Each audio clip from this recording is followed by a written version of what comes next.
आपली भारतीय राज्यघटना हे फक्त एक पुस्तक नाहीये.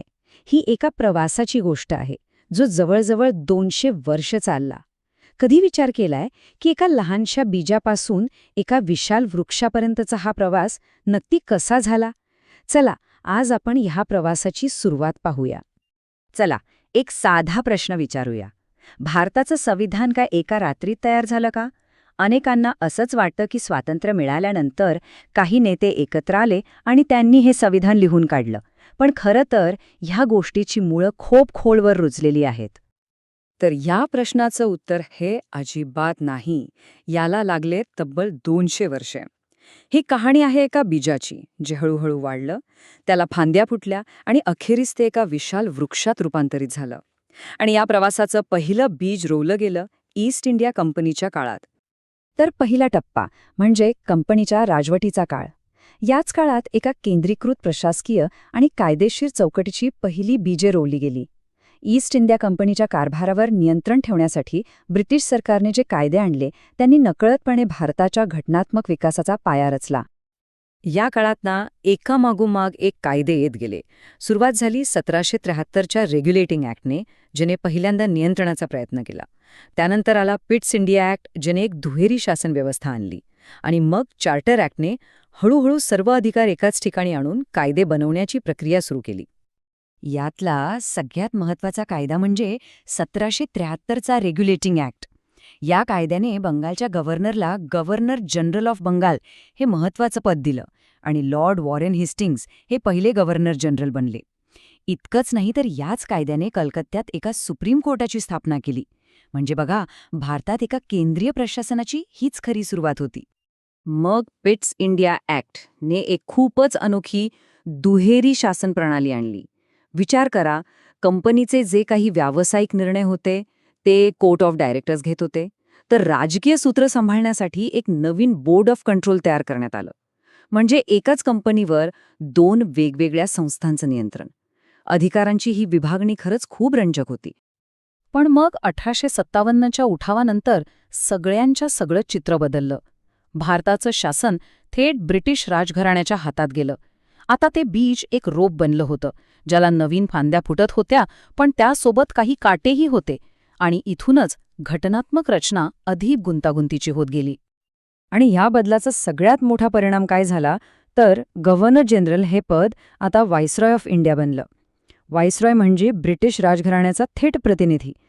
लॉर्ड कॅनिंग हे भारताचे पहिले व्हाईसरॉय बनले आणि कंपनीच्या काळातली ती दुहेरी शासन प्रणाली पूर्णपणे रद्द करण्यात आली.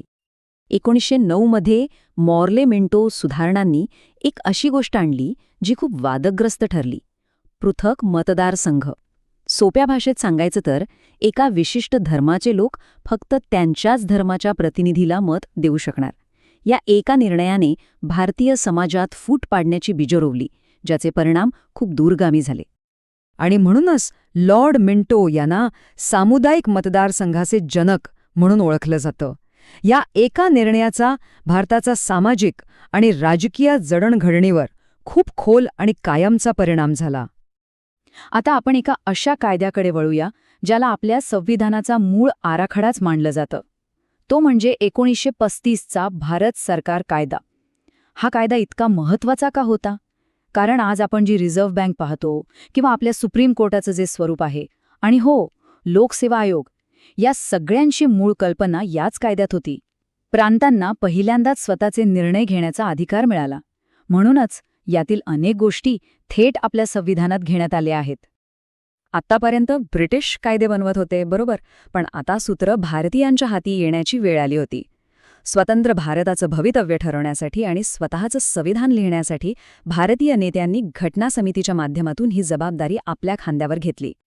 ही प्रक्रिया काही अशीच झाली नाही, ती अत्यंत नियोजनबद्ध होती. आधी कॅबिनेट मिशन योजनेनुसार घटना समितीची स्थापना झाली.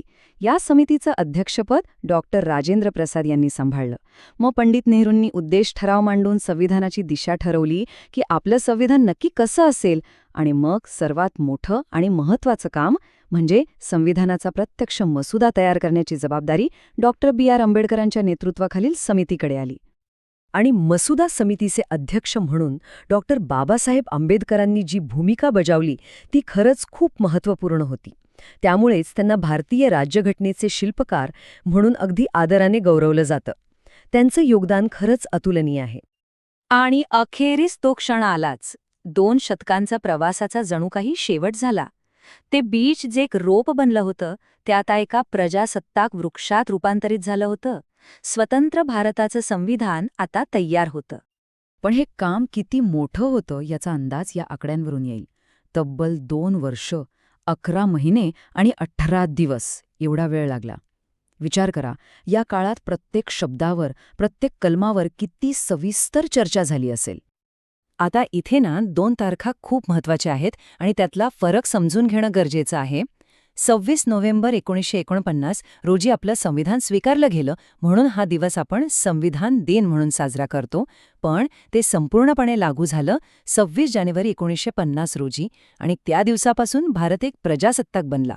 म्हणूनच तो दिवस आपण प्रजासत्ताक दिन म्हणून साजरा करतो. तर हा जो महावृक्ष तयार झाला त्याच्या प्रमुख फांद्या कोणत्या आहेत? आपलं संविधान जगातील सगळ्यात मोठं लिखित संविधान आहे. कमाल आहे ना? ते आपल्याला संसदीय शासन प्रणाली देतं, जिथे सरकार जनतेला जबाबदार असतं. ते न्यायपालिकेला स्वतंत्र ठेवतं आणि भारताला एक धर्मनिरपेक्ष राष्ट्र बनवतं. आणि सगळ्यात महत्त्वाचं, ते गरजेनुसार बदलणे इतकं लवचिक आहे, पण मूळ तत्वांशी तडजोड न करणे इतकं ताठरही आहे. तर हा होता आपल्या संविधानाचा 2 शतकांचा अद्भुत प्रवास. पण जाता जाता एक प्रश्न मनात येतोच. जवळजवळ 75 वर्षांपूर्वी तयार झालेला हा दस्तऐवज आजच्या 21व्या शतकातही जगातील सर्वात मोठ्या लोकशाहीला योग्य दिशा कशी दाखवत आहे?